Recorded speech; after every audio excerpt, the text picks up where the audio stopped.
But we ought to know the causes of good and evil as far as man may in this life know them, in order to avoid the mistakes and troubles of which this life is so full. For our aim must always be to reach that state of happiness in which no trouble shall distress us, and no error mislead us. If we must know the causes of physical convulsions, there are none which it concerns us more to know than those which affect our own health. But seeing that, in our ignorance of these, we are fain to resort to physicians, it would seem that we might bear with considerable patience our ignorance of the secrets that lie hid in the earth and heavens. Chapter 17. For although we ought with the greatest possible care to avoid error, not only in great, but even in little things, and although we cannot err except through ignorance, it does not follow that if a man is ignorant of a thing, he must forthwith fall into error. That is rather the fate of the man who thinks he knows what he does not know. For he accepts what is false as if it were true, and that is the essence of error. But it is a point of very great importance what the subject is in regard to which a man makes a mistake. For on one and the same subject we rightly prefer an instructed man to an ignorant one, and a man who is not in error to one who is. In the case of different subjects, however, that is, when one man knows one thing, and another a different thing, and when what the former knows is useful, and what the latter knows is not so useful, or is actually hurtful, who would not, in regard to the things the latter knows, prefer the ignorance of the former to the knowledge of the latter? For there are points on which ignorance is better than knowledge. And in the same way, it has sometimes been an advantage to depart from the right way, in travelling, however, not in morals. It has happened to myself to take the wrong road where two ways met, so that I did not pass by the place where an armed band of Donatists lay in wait for me. Yet I arrived at the place whither I was bent, though by a roundabout route, and when I heard of the ambush, I congratulated myself on my mistake, and gave thanks to God for it.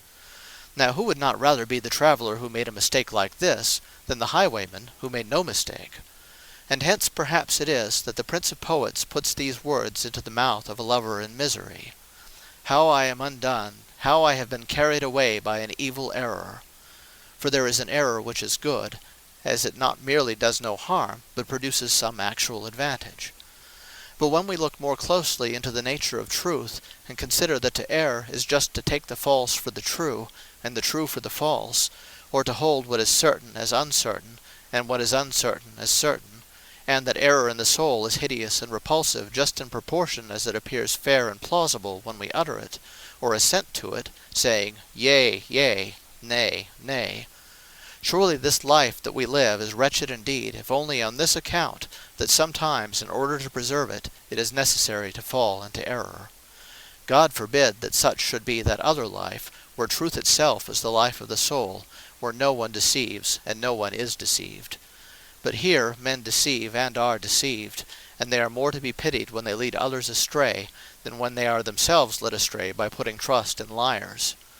Yet so much does a rational soul shrink from what is false, and so earnestly does it struggle against error, that even those who love to deceive are most unwilling to be deceived. For the liar does not think that he errs, but that he leads another who trusts him into error. And certainly he does not err in regard to the matter about which he lies, if he himself knows the truth. But he is deceived in this, that he thinks his lie does him no harm, whereas every sin is more hurtful to the sinner than to the sinned against. Chapter 18. But here arises a very difficult and very intricate question, about which I once wrote a large book, finding it necessary to give it an answer. The question is this: whether at any time it can become the duty of a good man to tell a lie. For some go so far as to contend that there are occasions on which it is a good and pious work to commit perjury even, and to say what is false about matters that relate to the worship of God, and about the very nature of God himself. To me, however, it seems certain that every lie is a sin, though it makes a great difference with what intention and on what subject one lies. For the sin of the man who tells a lie to help another is not so heinous as that of the man who tells a lie to injure another. And the man who by his lying puts a traveller on the wrong road does not do so much harm as the man who by false or misleading representations distorts the whole course of a life. No one, of course, is to be condemned as a liar who says what is false, believing it to be true, because such an one does not consciously deceive, but rather is himself deceived. And, on the same principle, a man is not to be accused of lying, though he may sometimes be open to the charge of rashness, if through carelessness he takes up what is false, and holds it as true. But, on the other hand, the man who says what is true, believing it to be false, is, so far as his own consciousness is concerned, a liar. For in saying what he does not believe, he says what to his own conscience is false, even though it should in fact be true. Nor is the man in any sense free from lying, who with his mouth speaks the truth without knowing it, but in his heart wills to tell a lie.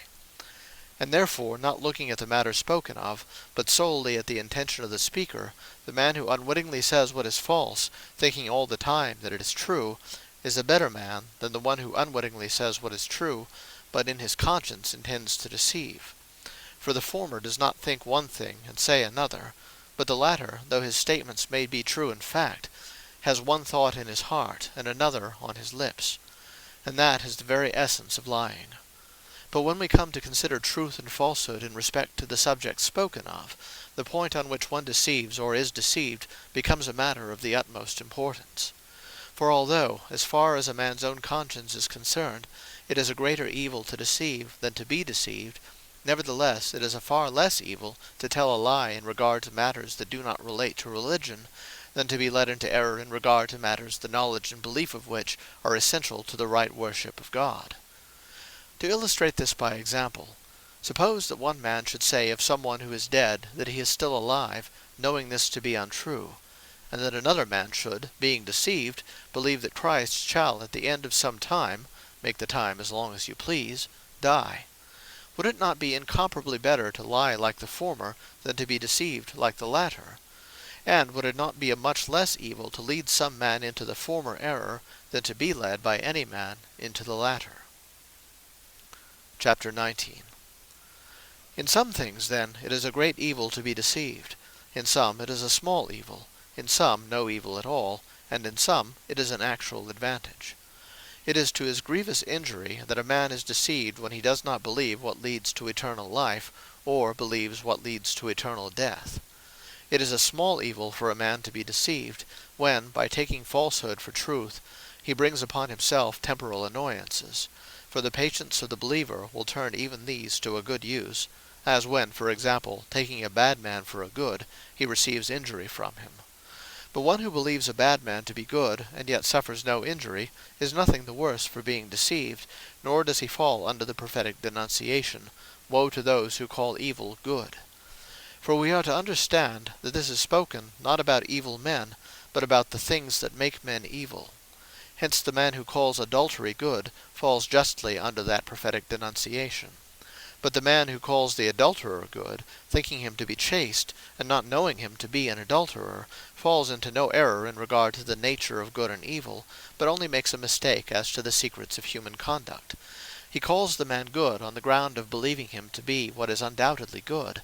He calls the adulterer evil, and the pure man good. And he calls this man good, not knowing him to be an adulterer, but believing him to be pure. Further, if by making a mistake one escape death, as I have said above once happened to me, one even derives some advantage from one's mistake. But when I assert that in certain cases a man may be deceived without any injury to himself, or even with some advantage to himself, I do not mean that the mistake in itself is no evil, or is in any sense a good. I refer only to the evil that is avoided, or the advantage that is gained, through making the mistake. For the mistake, considered in itself, is an evil. A great evil if it concern a great matter, a small evil if it concern a small matter, but yet always an evil.